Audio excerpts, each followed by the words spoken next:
கிழக்கு செவக்கையிலே கிழக்கு செவக்கையிலே கீரை அறுக்கையிலே நான் கீரை அறுக்கையிலே அந்த கரும்பு கடிக்கையிலே அந்த கரும்பு கடிக்கையிலே நான் பழச நினைக்கையிலே பல்லருவா பட்டுருச்சே. சபாஷ் கோனாரே.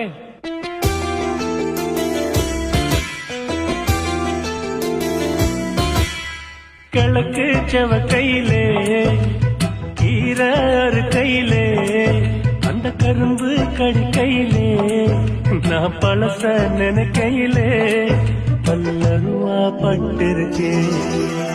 மீச வெட்டி